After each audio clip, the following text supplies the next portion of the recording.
Сегодня, 11 марта, Кабинет министров Украины принял постановление номер 211. Это постановление ввело карантин на территории Украины с 12 марта, то есть завтра, по 3 апреля. Это значит, что закроют все вузы, независимо, не государственные или частные, все школы, независимо, частные, государственные, коммунальные, все садики. Все должно закрыться. Пожалуйста, соблюдайте все нормы и будьте здоровы. Да.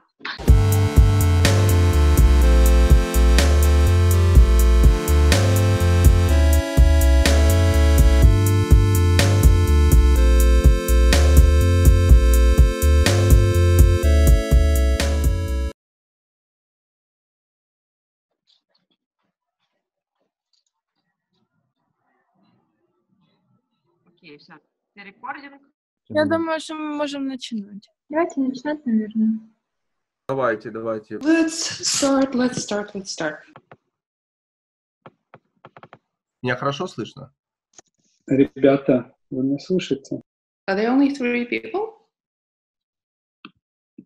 Да нет, нас чуть-чуть больше.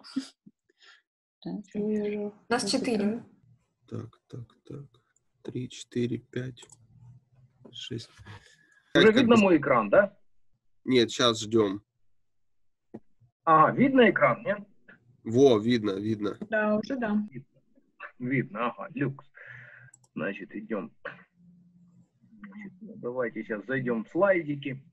Так, пройдемся по слайдам. Это мы уже смотрели, так. Вот. В названии там тоже будет матерное слово. Предупреждаю просто сразу. Так получилось, что, во-первых, в Харьковской школе архитектуры это не запрещено. Во-вторых, у художников много матерной лексики. Так вы можете делать все, что угодно, но лучше так. Спасибо. Все, что мы с вами видим, снято нелегально. Не знаю, понятна причина моего возмущения. Я шучу, хотя не шучу. Я так понял, курсовой проект не очень, да? Есть какие-то проблемы, сложности? Да, я думаю, да. Если в Короповы хутора приедет Том Круз, есть ли там комната, в которой можно посадить бандуриста? Сейчас даже не сходишь, не посмотришь, не зайдешь. Не самая лучшая идея. В общем, пока я бы посидел дома. Да, но при этом не совсем у себя дома, да, но в каком-то другом доме. Вот. Та ситуация, в которой мы с вами находимся, это идеальное совпадение, я считаю. Не знаю, мне кажется, мы как-то как по радио.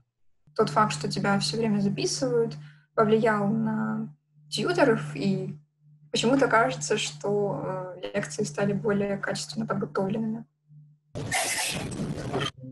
Даже динамик микрофона забарахлил. Угу.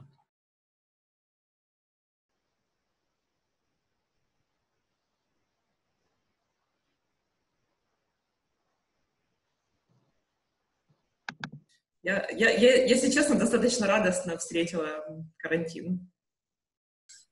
Мне кажется, это был такой идеальный период как раз углубиться и в себя, и переосмыслить многие вещи, да, в чем-то продвинуться, что-то развить, как-то перестроить работу.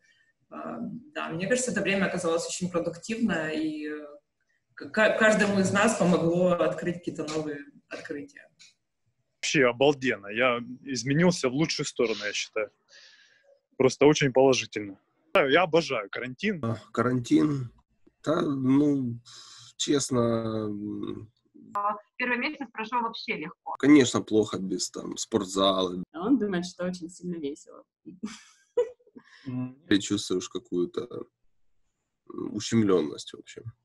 Думаешь о том, что говорить и как. Ты обрежешь это все потом? Случайно ее выключить или включить, это стоило тебе репутации просто на карантине. Матя. Конечно же, тотально, глобально это было очень тяжело. Я считаю, что карантины нужно время от времени вводить, надо как-то легализовать, систематизировать. Во-первых, уже тошнит, честно говоря, от этого формата. Приспособиться можно ко всему. Приходилось сохранять облик какой-то.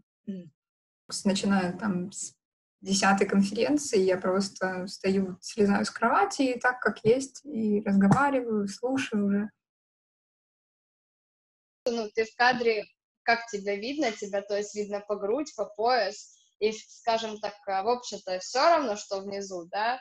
А внизу-то у нас, значит, тапочки домашние, лосины домашние, тут провода какие-то, ну, в общем, все как вот дома ходишь, то есть ты официален только до груди. Я одевалась всегда, ну, то есть я там не сидела в пижаме, не сидела в халате, ну, может быть, были какие-то исключения, если там что-то не успевала.